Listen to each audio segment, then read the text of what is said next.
Okay, let's dive into something that's a huge hidden fire hazard, especially if you're working with solar and battery setups. Today we're going to show you exactly why a simple loose electrical connection is so incredibly dangerous, and more importantly, how you can stop a fire before it ever gets a chance to start.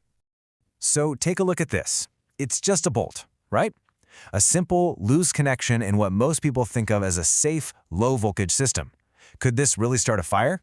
The answer, and you might be surprised, is a resounding yes. And we're about to break down the exact science that makes this such a critical safety issue.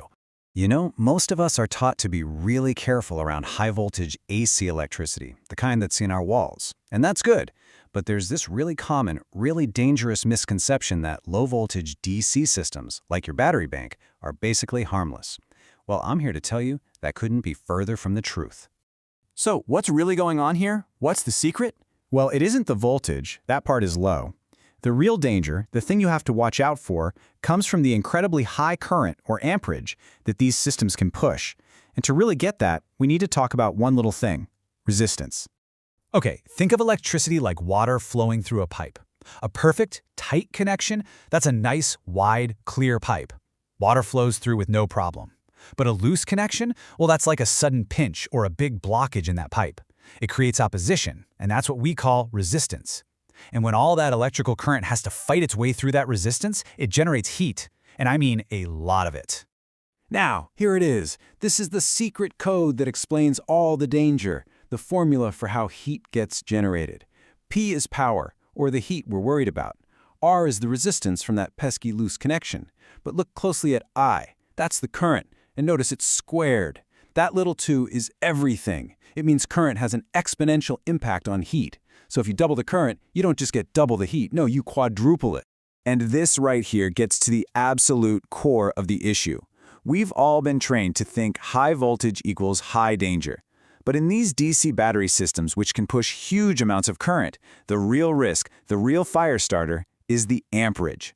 That makes a loose connection in a high current circuit a total recipe for disaster. So just how hot are we talking? Let's put some numbers on it.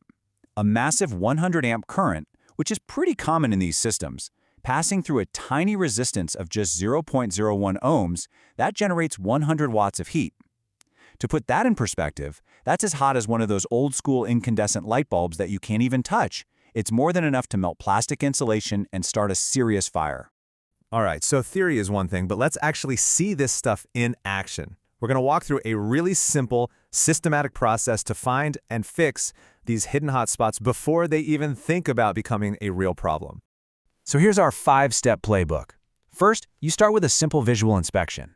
Look for obvious stuff like corrosion or stripped threads. Then, you can measure the current and check for any voltage drop across the connection. That's a dead giveaway for hidden resistance. Next, and this is the cool part, a thermal camera can literally make those invisible hotspots glow. Finally, you tighten that connection to the manufacturer's spec and protect it so it doesn't happen again. And here's the payoff. The results are just immediate and they're dramatic.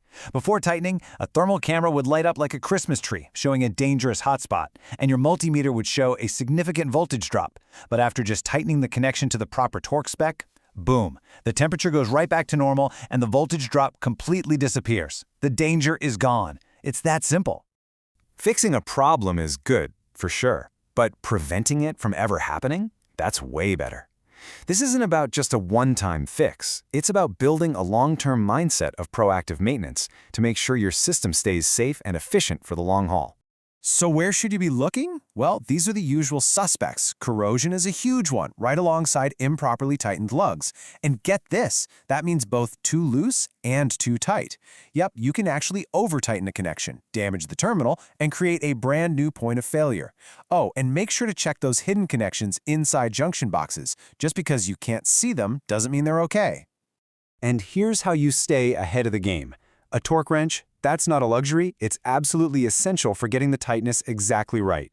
Regular inspections, some protective grease, and making sure you have properly installed fuses, that's your first line of defense. And please, never, ever work on these systems without the right safety gear. Look, if you only remember one thing from this whole explainer, let it be this. Safety isn't something you just add on at the end. It's not an afterthought. It has to be built into your process from the very beginning, with a good installation and regular, simple checks. Seriously, don't wait until you smell smoke. Regular, simple checks are what will ensure a fire never, ever has a chance to get started. Preventative maintenance is the single most effective safety tool you have in your toolbox, period. And we have to end with a crucial reminder. While we want to give you all this knowledge, electricity is incredibly unforgiving. If you have any doubt about what you're doing, just stop. Stop immediately and call a qualified professional. It's not worth the risk. So, we'll leave you with this question to think about. After everything we've just covered, what's the one connection, the one terminal, the one hidden bolt that could be the weakest link in your system? Trust me, it's worth taking the time to find out.